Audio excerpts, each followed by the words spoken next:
Sutra. At that time, the four heavenly kings rose from their seats, put their palms together respectfully, and said to the Buddha, "World Honored One, Earth's Bodhisattva has been making such great vows from distant eons past until now. Why is it that even now he has not yet finished taking beings across? Why does he continue to renew his vast and mighty vows? Please, World Honored One, explain that for us." Commentary. At that time, when Samadhi Self-Mastery King Bodhisattva respectfully bowed, withdrew to sit down on the side, the four heavenly kings who live halfway up Mount Sumeru, surrounded by the 7 gems of gold, silver, lapis lazuli, crystal, carnelian, red pearls, and agate. The city built with these 7 gems is 42,000 yonas tall, surrounded by 7 rows of trees, 7 layers of nets, and 7 rows of fences in an adorned fashion. The 4 heavenly kings are the heavenly king of the east, the heavenly king of the south, the heavenly king of the north, and the heavenly king of the west. The heavenly king of the east is named the Cha, which means the heavenly king who guards nations. He protects all beings and nations. He has 99 sons, all named Indras. Some of the ghosts and spirits that he leads are fragrant spirits, while some are odor ghosts. Who are the fragrant spirits? They are the Gandharvas among the eightfold division of ghosts and spirits. On his head is a horn. He runs towards any place where there is some nice scent because he enjoys fragrances.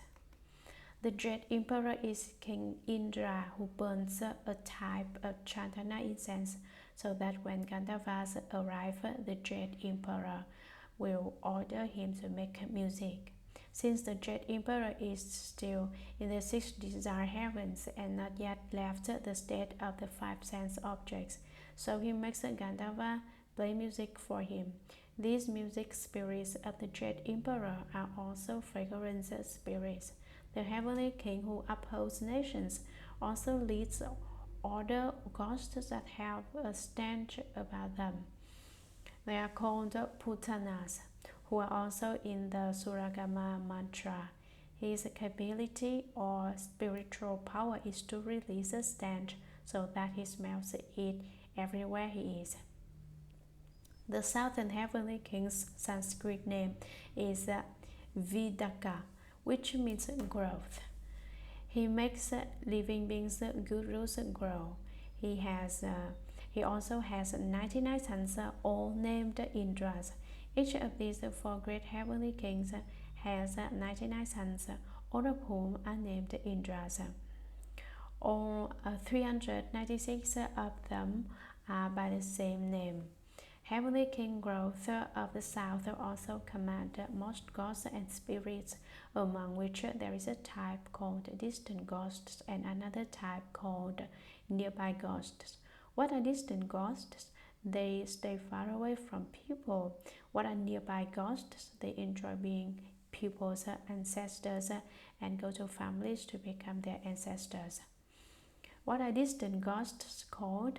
They are the Kumbhadas in the Shuragama Mantra. What do Kumbhadas look like? They look like a large croc with no head or feet. It is thick and round so that you cannot even see its head or feet. Since it stays far away from people, it does not like to be close to people. Hence, it is called a distant ghost. There is another kind of ghost called Preta, which is also named in the Shuragama Mantra. This type of ghost enjoys going into families with ancestral blocks and being the family's ancestor. This type of ghost enjoys being close to people, so they are called nearby ghosts. The heavenly king of the west has a Sanskrit name Visa, which means various languages. He knows how to speak any language.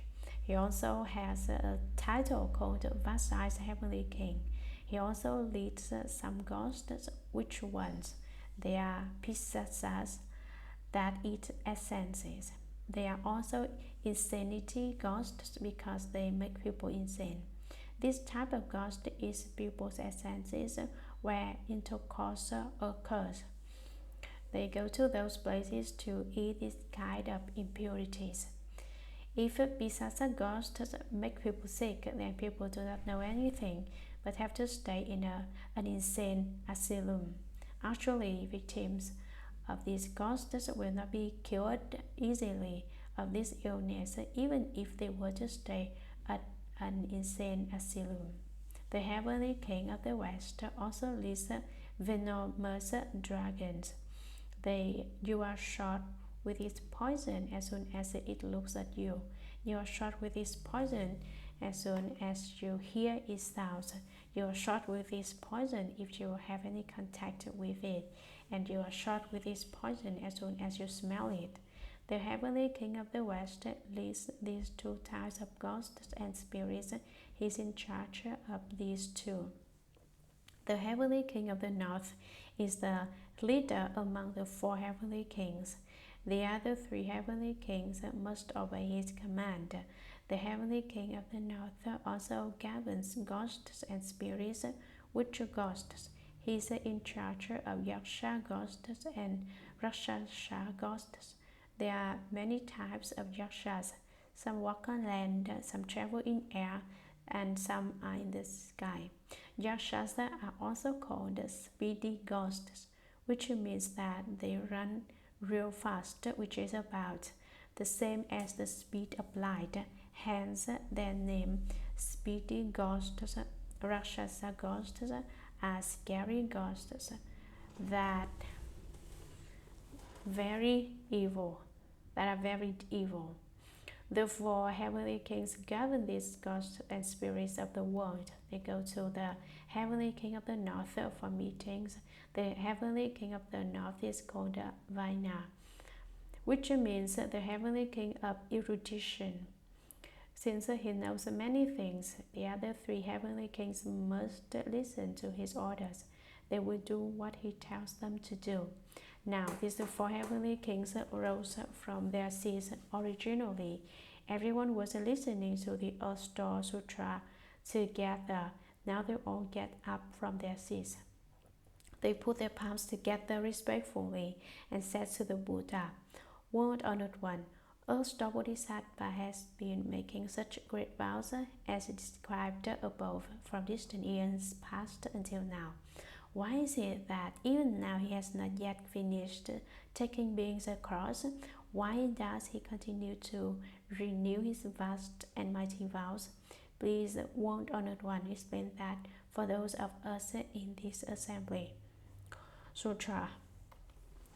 The Buddha told the four Heavenly Kings, "Excellent, excellent. Now, to benefit you and to extend that benefit to people and gods of the present and future, I will speak about how Earth Bodhisattva, out of compassion and pity, uses expedient devices within the paths of birth and death in Jambudvipa, in the South world, to rescue, take across, and liberate beings who are undergoing suffering to their offenses."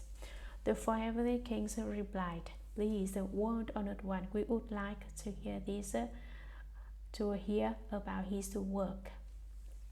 Commentary. The Buddha told the four Heavenly Kings, "Excellent, excellent. Requests. Now, to benefit you, to extend that benefit to people and gods, all beings include those in the house, hungry ghosts and animals of the present and future.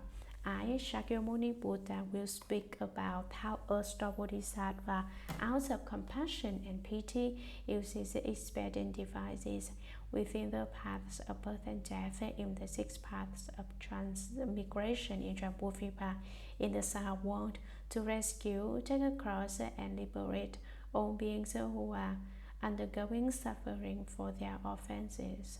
He rescues all suffering beings with offenses. The four heavenly kings replied, upon hearing Shakyamuni Buddha, please, World Honored One, we would like to hear about his work. Yes, World Honored One, we would very much enjoy hearing the Buddha's instructions. Sutra. The Buddha told the four heavenly kings, from distant eons past up to the present, the Bodhisattva has been rescuing and liberating beings. Since his vows are still not fulfilled, he continues with compassion and sympathy to help beings suffering for their offenses in this world. Moreover, he sees the ceaseless tangle of their causes and causes extending on through infinite future ends. Because of that, he renews his vows. Thus, in this world on the continent of Jambudvipa, this Bodhisattva teaches and transforms beings by means of millions of expedient devices. Commentary. The Buddha told the four heavenly kings from distant eons past up to the present, the Bodhisattva has been rescuing and liberating beings in the six paths. Since his vows are still not fulfilled, he continues with compassion and sympathy to help beings suffering for their offenses in this world. Moreover, he sees the ceaseless tangle of their causes extending on through infinite future eons. The spreading weeds that grow more and more each year represents our karma that increases in each life the way weeds grow endlessly. Because of that, he renews his vows. Thus, in this world, on the continent of Jambudvipa, this Bodhisattva, a store, teaches and transforms beings by means of millions of billions of expedient devices. The ceaseless tangle is like the bead of karma we create in this lifetime, then a bit more karma in the next life. Our karma increases and becomes more serious day by day. Our offense karma is similar to this ceaseless tangle. Since your offense karma becomes heavier each day, your virtuous conduct becomes less each day. We cannot become Buddhas with little or no virtue. We will become ghosts if we have karmic obstructions. How do Buddhas become Buddhas? They are perfected with the myriad virtues. How do ghosts become ghosts? Then, when filled with myriad source of evil karma, they become ghosts. Some ignorant individuals claim there are no ghosts, words which are worse than those uttered by children. Children will believe this idea if you explain it. However, people who find ghosts and spirits incredulous claim there are no ghosts. Without ghosts, there are no Buddhas. Ghosts and Buddhas are two sides of the same coin.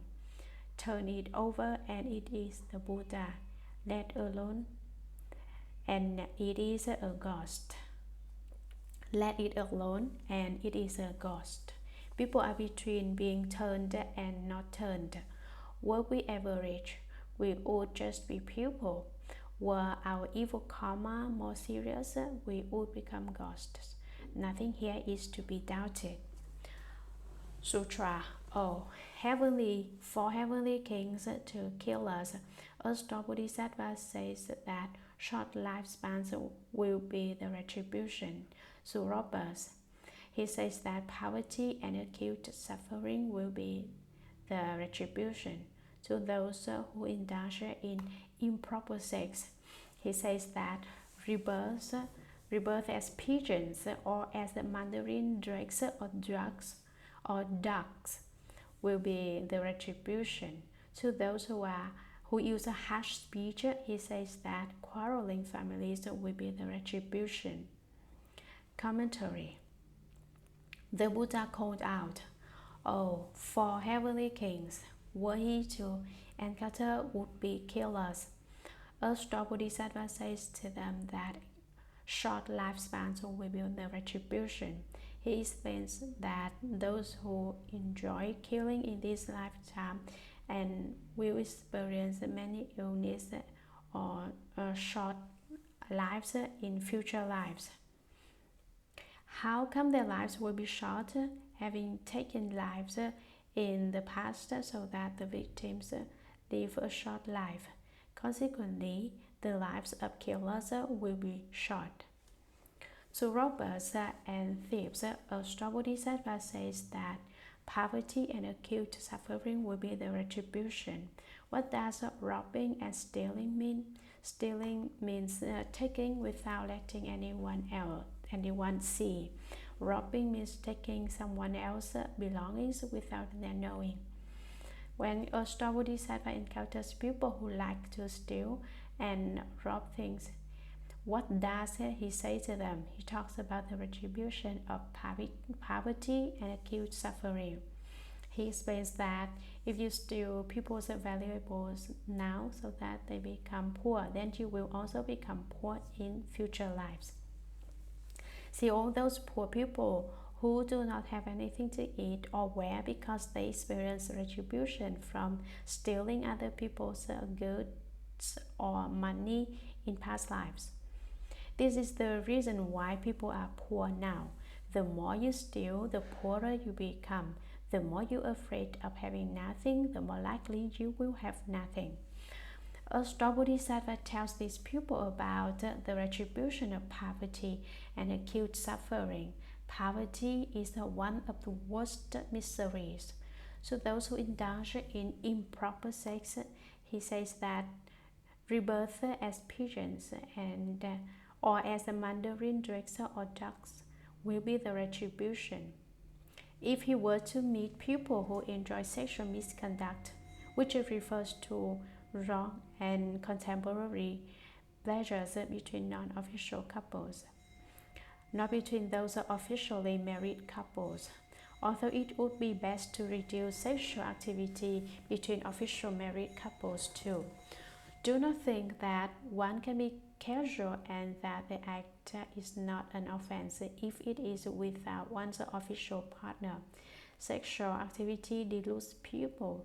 The more sexual activity, the more deluded we are, so that we do not have a light about us. Why is there a light about you? There is a light about you because you do not engage in sexual activity, which leads to real wisdom. Engaging in sexual misconduct, improper sexual activity between men and women is a transgression of the precepts. What retribution does he tell these people? He explains the retribution of becoming pigeons or mandarin ducks, foals in future lives. Sparrows and pigeons are very licentious. Pigeons will give birth to a nest full of title pigeons. Most foals procreate with males on top of females. Pigeons are different in that females are on top.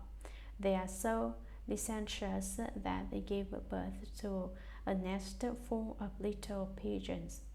Mandarin drakes or ducks are very emotional. Males and females are together whether they are on land or in the land. They are inseparable. Although these foals are considered free, it is still bad because they are animals. People who enjoy sexual misconduct will be reborn as sparrows, pigeons, and mandarin drakes or ducks or the like. To those who use harsh speech or who enjoy scolding others, including divisive speech, frivolous speech, and lies, he says that quarreling families will be the retribution. He tells them that they will not get along and will always quarrel with their future retinues.